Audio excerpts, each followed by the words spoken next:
Hello, everyone. Welcome to Introduction to the Christian Scriptures. We're coming down the backstretch now after you bearing with me all summer. I have week 15 to talk about today, and then we have one more next week in which we'll finish up first, second, and third letters to John and the revelation of John. But today we're going to be talking about the general letters Hebrews, James, Peter, and Jude.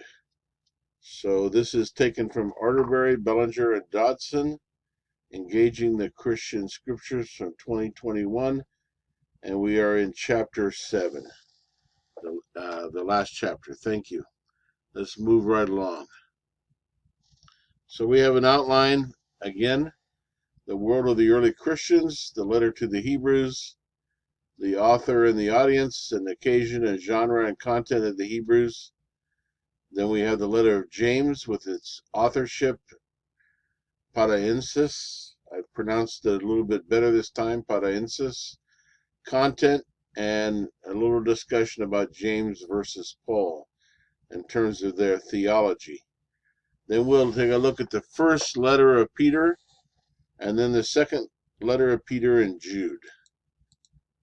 And this is supposedly a picture of Jesus, Peter, and James. If the gray-haired guy is James, he looks a little angry. I'm not quite sure what that's about. And Peter and Jesus look suspiciously like the same person. So I try to get pics and images from ancient or classical sources. I don't know who did this, but there's a picture. So the general letters. The general letters is a modern designation for a group of New Testament writings comprising Hebrews, James, 1st and 2nd Peter, 1st through 3rd John, and Jude. The designation general letters seeks to communicate that these letters address a general Christian audience, in contrast to Paul's letters, which address specific congregations. Not all of the general letters are general in their addresses, nor are they all letters, as we shall see. The title General Letters is based on the ancient canonical collection known as the Catholic Epistles, from the Greek katholikos, meaning universal or general. The canonical collection emerged in the 3rd century CE and included James, Peter, John, and Jude. It did not include Hebrews early on. Hebrews came into the New Testament canon by way of Paul's letters. Some ancient churches believed that Paul...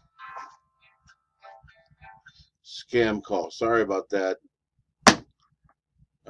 Some ancient churches believed that Paul was the author of Hebrews and included it with their Pauline collection. Others did not believe it.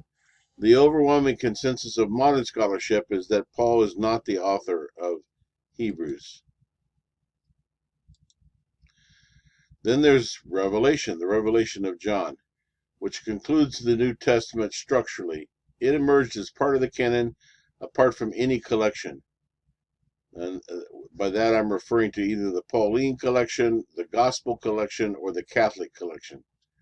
Although it was widely accepted early on, subsequent conflict over interpretation generated questions about its canonical status.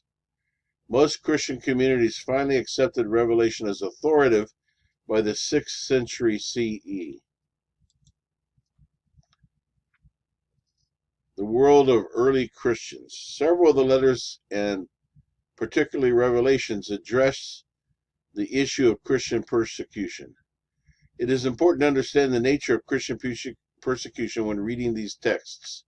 It is true that the early Christians were persecuted, but empire-wide persecution decreed by the emperor did not take place until 250 CE, and then was only sporadic until 313 CE. In 64 CE, for example, Nero unleashed a cruel campaign against Christians, but this was limited to Christians living in Rome. The best description of Christian persecution during this time was local and sporadic. So in the letter to the Hebrews, let's talk about the author and the audience. First of all, Hebrews is an anonymous work. Nowhere in the letter does it give it the name of the author. It lacks the conventional salutation that is found in most ancient letters. Neither the author or the recipients are named. It was probably called to the Hebrews in the 2nd century CE, probably because of the letter's extensive engagement with Jewish traditions within the text. The concluding remarks include greetings from those in Italy. That's in chapter 13, verse 24, and may indicate an audience in Rome. The nature of the letter to the Hebrews is occasional. Hebrews addresses a situation in which its readers have been sluggish in their Christian commitment and may be in danger of abandoning the Christian faith. This wearied faith came about because of the community's experiences of suffering. The continued hardships have taken a toll on the readers, threatening to undo their faith and hope. So Hebrews exhorts its readers to remain faithful.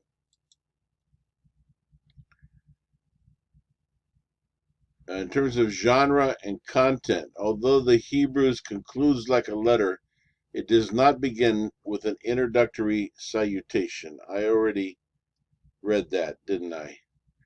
Nor does the structure or content of the Hebrews conform to what one would expect in the body of an ancient letter.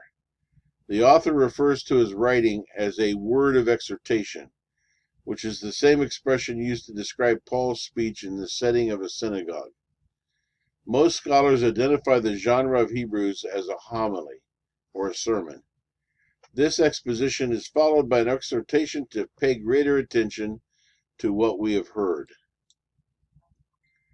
In terms of the authorship, the letter of James begins like an ancient letter with a salutation indicating the sender and the recipients. Now we're talking about the letter of James. The sender author is identified as James, a servant of God and of the Lord Jesus Christ, in chapter 1, verse 1. This is James, the brother of Jesus, who was not a disciple during Jesus' lifetime, but apparently he became a believer and an apostle when Jesus appeared to him after the resurrection. He subsequently became the leader of the Jerusalem congregation, and his authority became equal, if not greater, than Peter's. And here we see the Jesus tradition in James. James contains material that is comparable to Matthew's Sermon on the Mount. James and Matthew most likely drew on similar traditions of Jesus' teachings. And here are some examples. But I say to you, do not swear at all, but either by heaven or by earth. Let your word be yes, yes, or no, no. Anything more than this comes from the evil one. That's Matthew 5. And in James 5, it says, above all, my beloved, do not swear either by heaven or earth or by any other oath. But let your yes be yes and your no be no, that you may not fall under condemnation. And you can read the others down below there, but there's some striking parallels between the letter of James and the Sermon on the Mount in Matthew.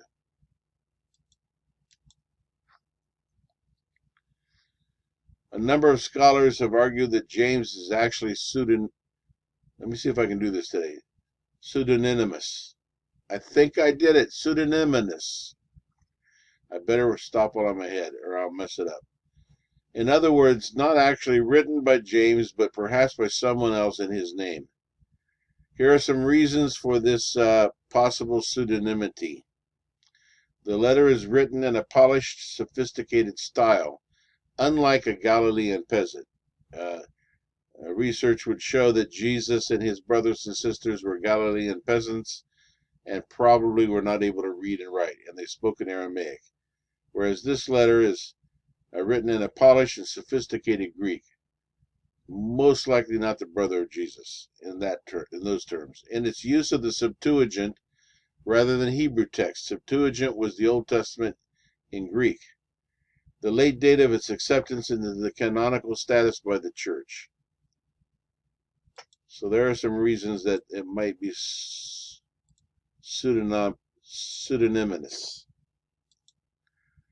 reasons in favor of the authorship of James, and there are some. It's thoroughly Jewish in character. For example, it uses the word synagogue. It relies on the oral form of the Jesus tradition. And there is contained within the letter knowledge of the Palestinian climate, where it talks about the early and latter rains. Given the conflicting evidence, most scholars propose an editing process where someone has later selected and heavily edited an early authentic material from James. So that's a little bit of both ends. James wrote a letter, other people came along and edited and polished it up. So, in terms of the audience and the genre of the letter of James, the recipients are addressed as the 12 tribes in the dispersion or the diaspora. This could mean Jews living outside of Palestine, Jewish Christians, or Gentile Christians. And then once again we come to this issue of paraensis. Even though James starts like a letter, it does not conclude like a letter. The body of the text does not have features associated with most letters. The text of James most closely resembles a paraensis. A paraensis is a form of moral exhortation that emphasizes traditional instruction in the form of imperatives. And we have this outline of the letter of James. The structure of James is elusive, and interpreters have proposed a multitude of outlines. So here's one possible outline with about 6 different themes being covered in James: enduring trials, the nature of true wisdom, the prayer of faith, the contrast of rich and poor, controlling one's speech, and being doers of the word. And this leads us to the controversy between James and Paul. Because if you take James, the letter of James, and read it next to the letter of Paul to the Galatians, you see a very different emphasis in terms of theology and doctrine. And over the years of church history, various people have leaned to one or the other, and actually have suggested getting rid of the the opposing letter that contradicted their theological emphasis. Martin Luther was not really impressed with the letter of James because it appeared to contradict his salvation by faith through grace alone. So, were James and Paul in conflict? Paul states in Galatians 2:16, we know that a person is not justified by the works of the law, but by faith in Christ. But then James comes back in 2:24 and says, you see that a person is justified by works and not by faith alone. So were they in conflict? Well, notice that Paul in Galatians 2:16 is talking about justified by the works of the law. That specifies it with a little more particularity. James said a person is justified by works and not by faith alone, but he leaves it a bit open there that perhaps he's not talking about the works of the law, but by the fruit of the Spirit. So are they in conflict? Most likely one letter is responding to a distortion of the other's teaching by their disciples. Notice that Paul uses works of the law. I already mentioned this, while James simply uses the term works. Works meaning deeds that accompany faith. Paul praises the Thessalonians for their work of faith and labor of love. So clearly Paul was not advocating no works ever at all, but that the priority was on faith. So you could say that they were not in conflict, but they were complementary to one another. The first letter of Peter. Authorship is the letter purports to come from Peter, an apostle of Jesus Christ. The text, however, lends itself to questions about Peter's authorship. 1 Peter 5:13 refers to Babylon, which is a common designation for Rome in Jewish and Christian writings after the destruction of Jerusalem in 70 CE. which is after Peter's martyrdom. However, tradition and evidence suggest that Peter was martyred in Rome around 65 to 67 CE, before Rome was commonly referred to as Babylon. Moreover, the author refers to himself as an elder, which is not a role that we associate with the Apostle Peter. He was an apostle. He was the shepherd of the flock. He was the fisherman. I suppose one could argue that for a time, he served as an elder of the church in Jerusalem, but that's not scripture. That would be just inference. So it also represents a development in church organization that better fits the very end of the 1st century CE or the early part of the 2nd century, when elders and deacons began to emerge as church offices. Consequently, many interpreters consider 1 Peter to be a pseudonymous letter written after Peter died. Most likely, one of Peter's disciples wrote this letter by the authority in the authority of Peter's name and his apostolic tradition to address the situation of the letter's recipients. And remember, we've discussed this, that was a common practice in the 1st century and not considered unethical or deceptive in any way. Then there's the first letter of Peter. The recipients in the salutation are the exiles of the dispersion in Pontus, Galatia, Cappadocia, Asia, and Bithynia.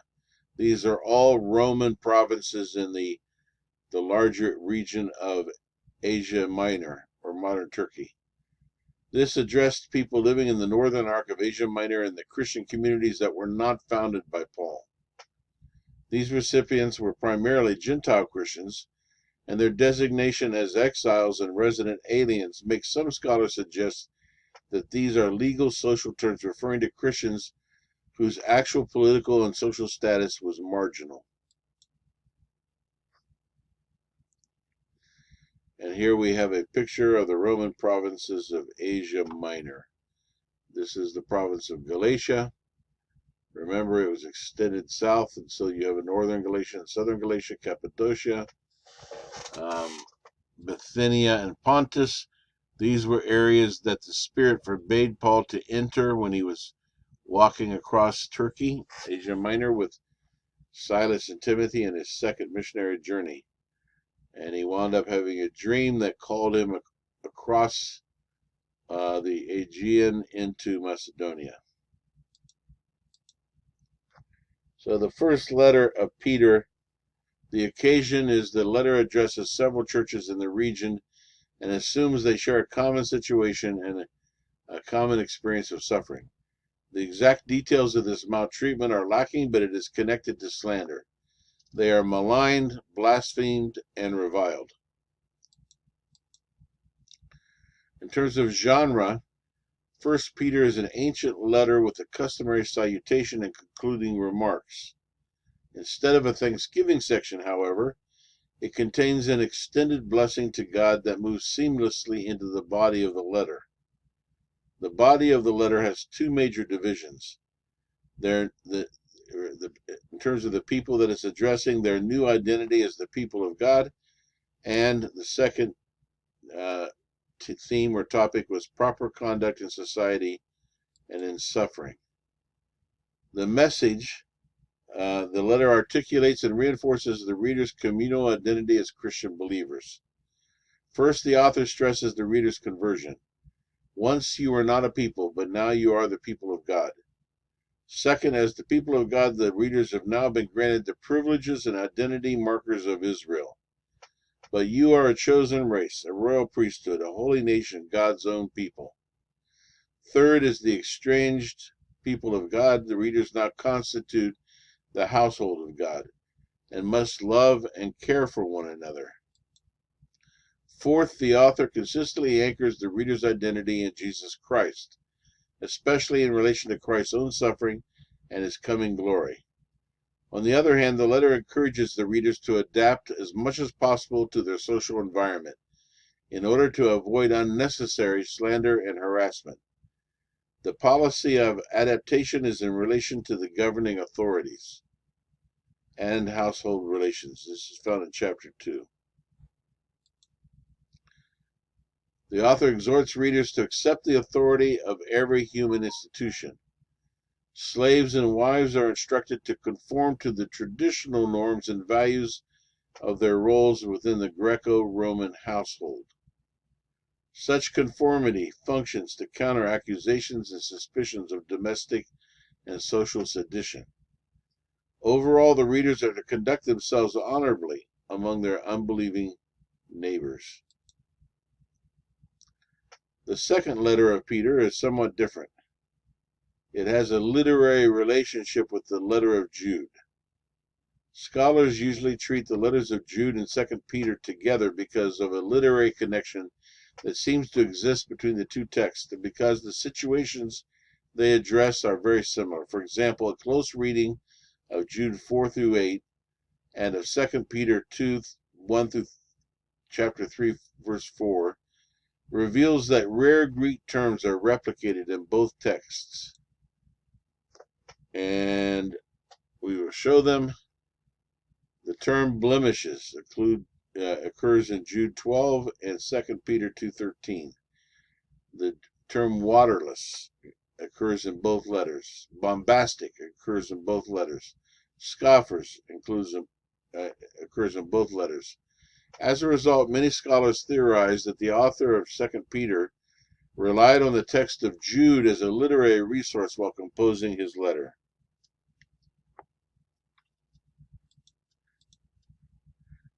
Jude is an ancient letter with an introductory salutation, a body, and a concluding doxology. The author identifies himself as Jude, a servant of Jesus Christ and the brother of James. In English, the name of Jude is intended to differentiate this person from Judas Iscariot, but in Greek it is the same name. Jude was a common Jewish name based on the Hebrew name Judah. Now, remember, there was the fact that Jude or Judas is the brother of James does not necessarily make him the brother of Jesus, because this could be the James that was of the famous trio Peter, John, and James in the Gospels. That James died an early death as a martyr. He was the first Christian martyr. And the author of the letter of James was James, the brother of Jesus. So that would make this Judas Thaddeus, who appears in several Gospels. Christian tradition suggests that Jude, or Judas Thaddeus, became an apostolic missionary whose grandsons became leaders in the churches in Palestine. Recent research has made plausible arguments for Jude's authorial authenticity. Many scholars regard the letter as pseudonymous. So, once again, scholarship is divided. Many scholars regard it as pseudonymous, but recent research has made good arguments for Jude's authorship. The recipients are not geographically identified, but it's a Jewish Christian community somewhere in Palestine. The letter of Jude addresses a situation in which false teachers have introduced a version of Christianity that leads to immorality, denies apostolic authority, and threatens Christian unity. The letter exhorts the readers to contend for the faith that was once for all entrusted to the saints. And the author draws from both canonical and non-canonical texts. In addition to Genesis and Numbers, the author of Jude also utilizes the non-canonical text of 1st Enoch and the Assumption of Moses. The letter of 2 Peter. Though 2 Peter has an introductory salutation, this genre is more akin to a Last Testament, which we've seen before in Paul's second letter to Timothy. The text portrays the Apostle Peter as facing death and offering his final teaching as an enduring message. Like Jude, 2 Peter simultaneously warns against false teachers and encourages its readers to maintain the faith in the face of this death. Oh man, I must be tired. It's Friday night. Let me try that again. Encourages its readers to maintain the faith in the face of this threat. I do tend to become tongue-tied sometimes. So that's the end of part 1 of chapter 7, the General Epistles. We kind of raced through them as we usually do. So we have one more lecture, unless I decide to do a conclusion, that will cover 1st, 2nd, and 3rd John and the Revelation of John. And I will upload that next week. Thank you. Nice to connect with you. I hope you'll reach out and communicate with me if you have any questions at all. Take care. See ya.